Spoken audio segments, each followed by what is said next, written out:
नमस्कार मित्रांनो, थोडं तुझं थोडं माझं या मालिकेच्या आजच्या भागामध्ये तेजस आणि मानसी इंटरव्ह्यूवरून घरी येतात. परंतु येताना मात्र त्यांनी तेजसची जी काही सरकारी नोकरी आहे त्याचं हॉल तिकीट सुद्धा ते घरी घेऊन येतात. कारण तेजसला अगोदर परीक्षा द्यायची असते आणि मग ती नोकरी स्वीकारायची असते. तेव्हा घरी आल्यानंतर गाडीवरच ते हॉल तिकीट ठेवलं जातं आणि आबा एक आपट्याचं पान आणि गुलाब झेंडूचं जे काही फुलं असतं तर ते बाहेर घेऊन येते. तर तेजस आपलं तेज शस्त्र मानून त्याची पूजा करतो.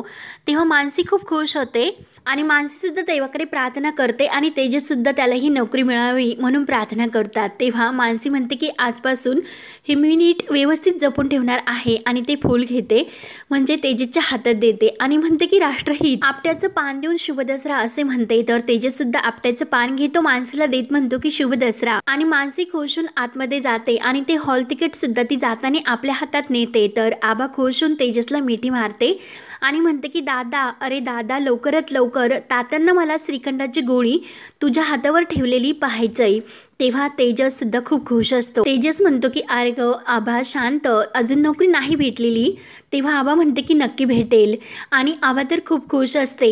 त्यानंतर मानसी ते हॉल तिकीट घेऊन आतमध्ये ठेवायला व्यवस्थित ठिकाणी येते आणि हेच आता राष्ट्रहितांचं शस्त्र आहे असे तात्या आणि राष्ट्रहित यांच्यातील जे काही अंतर आहे ते दूर होणार आहे. तेव्हा ती आतमध्ये एका टेबलवर जी वही असते त्यामध्ये ते ठेवते आणि त्याच वेळेस तिचा हात तेथेच असतो. परंतु गायत्री येते आणि तिला लगेच आनंदाने म्हणते की अगं कॉंग्रॅच्युलेशन्स. तेव्हा मानसी मात्र खूप अशी दचकायला काय झाले. तेव्हा मानसी खरंच दचकते. गायत्री असे विचारल्यानंतर काही नाही असे बोलून मानसी खूप खुश असण्याचे नाटक करते आणि त्या वहीवर आपला हात तिचा तसंच असतो. तेव्हा लगेच गायत्री छायाला म्हणते की जा गं आतमधून जा, औषणाचे ताट घेऊन ये. अगं तू इतकी दचकू नको, प्रभूंच्या घरची रीतच आहे की या घरातील सुनाच ह्या नोकरी करून कमवतात. आणि जेव्हा छायाने ते औषणाचे ताट आणलेले असते तर गायत्री म्हणते की छे छे, अगं औषण करायचे म्हटल्यानंतर तुला तर मला हळदी कुंकू लावावेच लागेल आणि ते तर सून म्हणून तू जेव्हा स्वतःला सिद्ध करशील तेव्हा तर मी ते लावायचं ठरवलेलं आहे. त्यामुळे गायत्री ती ताट छायेच्या हातात देते आणि छायाला म्हणते की तूच आता एक काम कर, तिला हळदी कुंकू लावून तिचं औषण कर. छाया लगेच मानसीचं औषण करायला घेत. गायत्री म्हणते की वाव, खरंच अभिनंदन आणि वा वा, दसऱ्याचा सण मोठा, आनंदाला नाही तोटा. आणि औषण झाल्यानंतर छाया म्हणते की दीदी झाले करून औषण. तर गायत्री लगेच म्हणते की हे घे मिठाई तुझ्यासाठी. तेव्हा गायत्री तो पेढा हा मानसीला देत असताना जेव्हा तिला हेच पेढ्याचा बॉक्स रणजितने तिच्या म्हणजे पेढा देऊन आणि त्यावर ते आपट्याचं पान ठेवून गायत्रीच्या हातात द्यायला दिलेला असतो आणि तो मानसीपर्यंत पोहोचवायचा असतो. गायत्री त्याच विचारात पडते. तेव्हा मानसी म्हणते की वहिनी. तर गायत्री म्हणते की अगं हो घे ना पेढा. तेव्हा मानसी थँक्यू म्हणते. गायत्री म्हणते की अगं मानसी, मला आणखीन काहीतरी तुझ्यासाठी करायचे आहे, म्हणजे तुला शाबासकी द्यायची, त्यासाठी मी काय करू ते सांग. तेव्हा मानसी आपली बिचारी भोळी म्हणते की गायत्री वहिनी, अहो तुम्ही माझं इतकं कौतुक करतात तेच माझ्यासाठी खूप काही आहे, अजून देण्याची काही गरज नाही. अगं गायत्री म्हणते की चल अजून काहीतरी देते मी तुला. जे स्कूलचं तुझं फिनिशिंगचं सर्टिफिकेट होतं त्यावर तर माझी सही हवी होती आणि त्यासाठी तू या घरात तर पहिल्यांदा आली होती. तेव्हा मानसी म्हणते की हो. गायत्री म्हणते की अगं आता तर सून झाली त्यामुळे जा आणि परत पटकन ते सर्टिफिकेट घेऊन ये. मानसी विचारते की खरंच मॅम. तेव्हा मानसी इतकी खुश होते आणि लगेच घाईने ते सर्टिफिकेट घेऊन येण्यासाठी आत जाते. तेव्हा छाया म्हणते की दीदी अगं तू काय करतेस, तू तिच्यावर इतकी मेहरबान. आणि तोच लगेच गायत्री तिचं तोंड दाबण्यासाठी तिच्या तोंडात पेढा कोंबते. छायाला म्हणते की तोंड बंद ठेवायचं. छाया म्हणते की हो आणि ते पेढा शेवटी नाईलाजाने खातेस. त्यानंतर तेवढ्यात मानसी ही आतमध्ये जाते आणि लगेच ते सर्टिफिकेट घाईने घेऊन येते आणि मॅमला म्हणते की हे घ्या मॅम. तेव्हा गायत्री जी वही तिने हॉल तिकीट त्या वही ठेवलेली असते तीच वही घेते. तर मानसी म्हणते की मॅम अहो येथे ठेवून करा. गायत्री म्हणते की मी ठरवेल की कुठे ठेवायचे ते. आणि सही करायला ते सर्टिफिकेट आणि ती वही हाताखाली घेते. परंतु परत तिचा मूड चेंज होतो आणि ती मानसीला म्हणते की नको आता सही करायला नको, मूड चेंज झाला, कधीतरी करूयात. तुझं काम तर झालं, तुला नोकरी तर मिळाली, नोकरी फक्त तू टिकवून दाखव, मग तुला मी त्यावर सही देते. तेव्हा मानसी म्हणते की ठीक आहे मॅम, मी नक्की तुम्हाला ही नोकरी टिकून दाखेल. गायत्री म्हणते की अगं जा, सासू सासऱ्यांना तरी कळव की तुला नोकरी मिळाली म्हणून. तेव्हा मानसी तिच्या हातातील वही घेण्याचा प्रयत्न करते आणि म्हणते की द्या इकडे मॅम, मी ते ठेवते. आणि ती वही परत ती तेथे ठेवते. मानसीच्या डोक्यात फक्त तोच विचार असतो की यातील हॉल तिकीट हे गायत्री वहिनी पाहायला नको. तेव्हा मानसी ही दबकतच आत जाते तर गायत्री छायाला म्हणते की अगं मॅडमला तर नोकरी मिळाली, त्यामुळे गोड तर तोंड सर्वांचं व्हायलाच हवं. तेव्हा मात्र नशीब चांगलं की गायत्रीचं त्या हॉल तिकीटच्या वहीकडे लक्ष जात नाही. त्यानंतर तात्या आणि सुनंदा आतमध्ये असतात तेव्हा मानसी दरवाज्यात येते आणि मावशी काका आत येऊ का असे ते दोघांना विचारते. तेव्हा ते दोघे काही उत्तर देत नाही तर मानसी आत येते. खुशून ती काका आणि मावशी म्हणजे तात्या आणि सुनंदाला सांगते की मला नोकरी मिळाली. एका वेळी त्यांना आनंद होतो परंतु परत त्यांचे चेहरे एकमेकांकडे बघून असे नर्वस होतात. त्यांना आनंद झाला आहे हे काही ते मानसीला दाखवत नाही. मानसी म्हणते की मला कळते की तुम्ही आता माझ्यावर रागावलेले आहात, पण मला हे सुद्धा माहिती आहे की तुम्हाला माझं कौतुक करावंसं वाटतं. तुम्हाला आनंद झालेला आहे. मागे जेव्हा मी तहान लाडू भूक लाडू बोलवले होते तेव्हा ते लाडू विकले गेले होते तर त्याचा तुम्हाला किती आनंद झाला होता हे मी माझ्या डोळ्यांनी पाहिलं होतं. तेव्हा तुम्ही तर माझं खूप कौतुक केलं होतं. तेव्हा सुनंदा मात्र ही कपाटाकडे तोंड करून उभी असते. तिला आनंद होतो परंतु ती काही मानसीला दाखवत नाही आणि तिला वाईट सुद्धा वाटतं की आपण मानसीचं आता कौतुक करू शकत नाही. मानसी म्हणते की मी तुम्हाला असे दुखावलेले आहे की तुम्हाला व्यक्त व्हावं असं नाही वाटत, पण काका आणि मावशी आज माझ्यासाठी खूप महत्त्वाचा दिवस आहे. तुमच्या आशीर्वादाची खरंच मला गरज आहे, त्यामुळे प्लीज तुम्ही माझ्याकडे बोला. अहो तुम्ही तर माझ्याकडे बघत सुद्धा नाही. तेव्हा मानसीच्या डोळ्यात पाणी येते तर तात्या लगेच सुनंदाला म्हणतात की अगं आज आनंदाचा दिवस आहे, घरात कुणाच्याही डोळ्यात पाणी नकोय, मग हिला या म्हणावं. तेव्हा मानसी लगेच आपल्या डोळ्यात पाणी आणून तिला खूप वाईट वाटतं आणि ती लगेच तेथून बाहेर जाते. तेव्हा सुनंदा तात्यांजवळ येते आणि तात्यांना म्हणते की अहो आज सणासुदीची किती आनंदाची बातमी ही मुलगी घेऊन आली होती, आपण तिचं साधं अभिनंदन सुद्धा करू शकलो नाही. खरंच मग इतकी मोठी चूक केली का त्या पोरीनं. तेव्हा तात्या म्हणतात की अगं तिने चूक केली नाही असे आपल्याला म्हणता नाही येणार. आपल्या मुलासोबत लग्न करून तिने सुखी स्वप्न संसाराची चुकीचं पाऊल उचललं. ज्या परिस्थितीत यांनी हे लग्न केलं तर आणखीन मोठी चूक. अगं मग तेजस सोबत ती सुखी राहणार आहे का. अगं सुनंदा त्या मुलीला नोकरी करावी लागते, आपण तिला राणीसारखं ठेवू शकणार आहोत का. तिच्या वडिलांची काय इच्छा होती मग ती इच्छा आपल्या घरात पूर्ण होणार आहे का. ती तर खरंच त्या नालायकासोबत अडकली त्यात. त्यानंतर इकडे गायत्री बाहेर येते आणि तेजस आपला हात पुढे करतो तर गायत्री त्याच्या हातावर ती सुद्धा पेढा ठेवते. तेजस म्हणतो की वहिनी शुभ दसरा. तेव्हा गायत्री म्हणते की अरे तेजस शुभ दसरा का. अरे तुझ्या बायकोला नोकरी लागली ना म्हणून त्याचा पेढा आहे, दसऱ्याचा पेढा नाही तो. कारण दसऱ्याच्या दिवशी मी तुमच्या सर्व प्रभूंना घराच्या बाहेर काढायचे ठरवले होते, परंतु आता मात्र माझी काही हरकत नाही. पण आता तर आणखीन मला मज्जा येईल कारण जिच्या गळ्यात तू मंगळसूत्र घातले तिच्या समोर मात्र तुझी लायकी सुद्धा नाही हे सतत तुला जाणवत राहिलं. तू तर तिच्या समोर काहीच नाही आणि तू बघतच राहा की ती तुझ्या समोरून कशी पुढे जाते आणि तू मात्र येथेच या प्रभू निवासाच्या बाहेर रडत बसशील. आणि काय रे तुला लाज वाटते का. खरं तर तू तिच्या गळ्यामध्ये मंगळसूत्र नाही तर तिच्या पायात बेड्या घातल्या. तू तर तिला अडकवलेस परंतु नो प्रॉब्लेम, माझ्यासाठी उलट ते चांगलंच आहे कारण मला या घरात दोन व्यक्तीचा हारलेला तो चेहरा पाहायला मिळेल. तेव्हा तेजस मात्र फक्त पाहत उभा असतो. तो गायत्रीच्या कोणत्याही प्रश्नाचे उत्तर देत नाही. गायत्री म्हणते की बिचारी मानसी, अरे तुझ्याबरोबर लग्न करून तिनं तिचं जे काही आयुष्य आहे ना ते अंधारात ढकललं आणि तेजसचा हात धरून ती त्याला तो पेढा खायला भाग पाडते आणि शुभ दसरा असे खुशून म्हणते आणि तोऱ्यात ती आतमध्ये निघून जाते. तेव्हा तेजस मात्र तिच्याकडे पाहत म्हणतो की गायत्री वहिनी मॅडम, अहो तुम्ही तुमच्या मनातील जे काही बाजू आहे ती मांडत राहा, पण एक ना एक दिवस लकी जामचं भविष्य मात्र उजळणार. या घरातून या नात्यातून आणि मुख्य म्हणजे तुमच्या तावडीतून त्यांना तर मी मुक्त करणार आहेत आणि तो पण त्यांना कुठलाही त्रास न होता. त्यानंतर इकडे मानसीची जी मामी असते की शोभा, तर ती आपल्या कमलाकर पतीला म्हणते की अहो मी तर खरंच खूप काम केलं, भांडी घासली, वैतागले खूप, मला तिथं इतकं गरमलं, त्यामुळे तुम्ही आता जे काही राहिलेले कपडे आहे ना ते व्यवस्थित ते घाला. तेव्हा लगेच कमलाकर मामा म्हणतो की काय ग इतकंसं काम केलं आणि दमल्याची ॲक्टिंग मात्र मस्त करते. तेव्हा शोभा म्हणते की ठीक आहे उद्यापासून एक छोटंसं काम तुम्ही करत जा. कमलाकर मामा म्हणतो की कोणतं, तर शोभा म्हणते की भांडी घासायचं. आणि तेवढ्यात त्यांचा मुलगा येतो तर तो विचारतो की अहो मानसीचं लग्न झालं बाबा आणि इतकी मोठी गोष्ट तुम्ही माझ्यापासून का लपवली.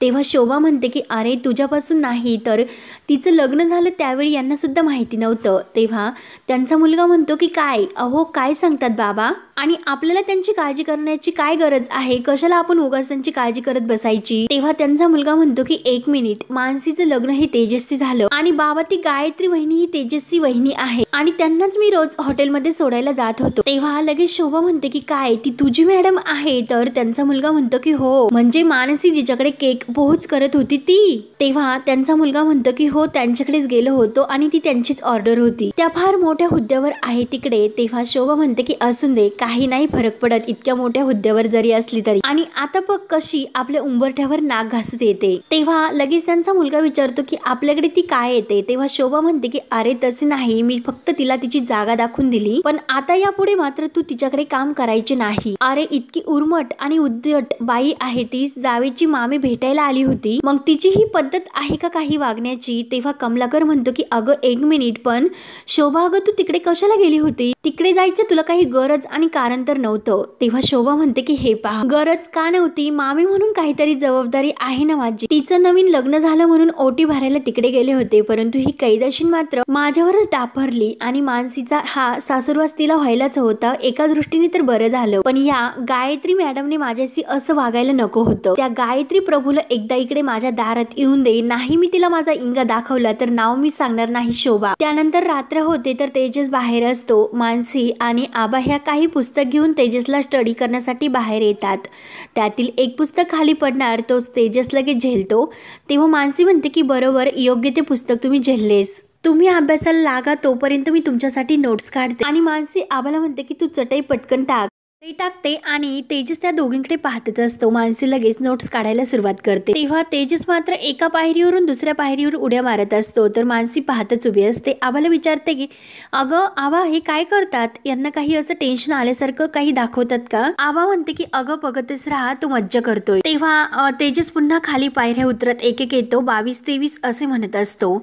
मानसी म्हणते की राष्ट्रहित, अहो काय ही मज्जा वाटते का तुम्हाला. आबा म्हणते की अगं त्याची अभ्यास करण्याची हीच लहानपणापासूनची पद्धत आहे. मानसी म्हणते की काय अभ्यास करण्याची अशी पद्धत. तेजस म्हणतो की हो, असा अभ्यास केल्यानंतर लक्षात राहतो. मानसी म्हणते की बापरे, माझी गत मात्र अशी नव्हती. तेव्हा तेजस म्हणतो की म्हणजे अशी गत असेल की डायरेक्ट चिठ्ठ्या कॉफ्या. अहो तुमची मज्जा केली, तुम्ही तर टॉपर आहात, काहीतरी खास अशी पद्धत असेल, मग काय होती तुमची पद्धत असे विचारतो. तेव्हा मानसी म्हणते मी प्रत्येक उत्तराचं शॉर्टकट असं तयार करायचं, सोपं जाईल करून बघा. तेव्हा तेजस लगेच तसे करतो आणि हो एकदम चांगलं आहे. तेजस म्हणतो की अहो मुंबईतील रेल्वे स्टेशन्स, आणि मानसीची आयडिया त्याला आवडते. तर मानसी खुश म्हणते की आणखीन एक माझी अशी पद्धत होती, मी काय करायचे की प्रत्येक उत्तराचे इनिशियल्स लक्षात ठेवायचे आणि त्याचे वाक्य बनवायचे, म्हणजे असं की जाताने पाणी पी तर त्याचे काय असे सांगा. तेव्हा तेजस आणि आबा तर एकमेकांकडे पाहत असतात आणि ते उत्तर कसं आहे त्याचं ते शोधत असतात. तेव्हा तेजस म्हणतो की हे तर इंद्रधनुष्याचे रंग आहे, जांभळा आणि पांढरा, आणि बरोबर त्या कलरांचे तो नाव सांगतो. तेव्हा आबा तर ते ऐकून खुश होते आणि खरंच हे इनिशियल्स भारी आहे असे खुशून म्हणते. शॉर्टकट कसलंही खूप भारी आहे, मी तर शेवटपर्यंत फक्त घोकमपट्टी करत असते, मला हे काही जमत नाही. तेव्हा तेजस म्हणतो की त्यामुळेच तू कायम काठावर पास हो की नाही. आणि तेवढ्या तेजसच्या मोबाईलवर कॉल येतो, तर आबा म्हणते की काही रे दादा. तर तेजस म्हणतो की हे पग सत्य आहे, फोन आला. तेव्हा त्या वहिनींचा कॉल असतो, तर सूरजच्या बायकोचा. तर लगेच तिची तब्येत ही बरोबर नसते, ती फक्त म्हणते की मला थोडासा वेळ द्या, मी तुमच्यासाठी लगेच जेवण तयार करते आणि डब्बा घेऊन येते, माझी तब्येत ही बरोबर नव्हती, कणकण होती.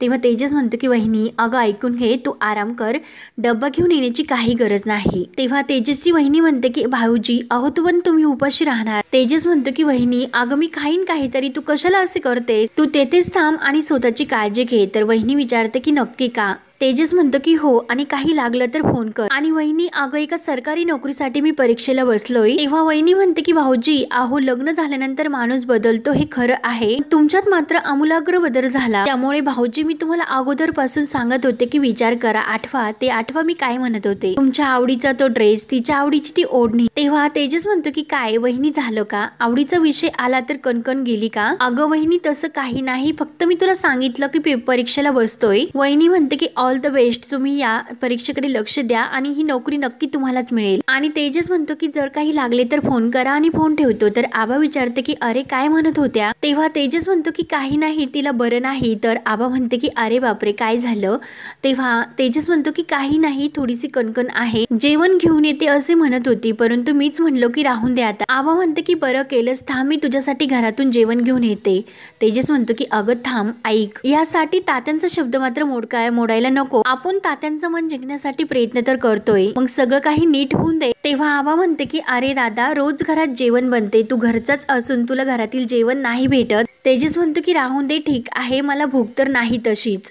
तेव्हा मानसीच्या डोक्यात एक प्लॅन येतो. ती लगेच राष्ट्रहितला म्हणते की राष्ट्रहित, आपण तसेही तुम्ही घरातील जे जेवण बनवतो ते खात नाही, पण येथे बाहेर अंगणात बनवलेले जेवण तर तुम्ही नक्की खाऊ शकता आणि तुम्ही फक्त अभ्यास करा, त्याची काळजी करू नका. म्हणून ती आबाची मदत घेऊन लगेच स्वयंपाक तयार करायला सर्व सामान घेऊन यायची तयारी करते आणि काही नूडल्स त्या घेऊन येतात. तर तेजस म्हणतो की काय ग आबा, नूडल्स तर घरात आपल्याला परवानगी सुद्धा नव्हते, परंतु मी घरातून बाहेर आल्यानंतर तुम्ही तर ताव मारायला सुरुवात केली. तेव्हा आबा म्हणते की अरे दादा, खरं तर वहिनी आणायला बाहेर निघाली होती, परंतु मी म्हणाले कशाला, मी देते. त्या दिवशी हे पॉकेट मी त्या विनोदला कपाटात लपवताना पाहिलं होतं, ते चोरून आणलंय मी. तेजस म्हणतो की वाव, खरंच वा आबा, काय प्रगती आहे तुझी, थोड्या दिवसात तुझी सुद्धा येथे अजून एक खाट लागेल, अगदी बेस्ट प्रगती तुझी सुरू आहे. तेव्हा आबा म्हणते की अरे तसेही त्यांचा काय उपयोग आहे, घरात फक्त फुकटचं गिळत असतात. तेव्हा तेजस परत उड्या मारत अभ्यास करायला सुरुवात करतो आणि खूप भूक लागली तोपर्यंत नूडल्स मानसीच्या तयार होतात. तर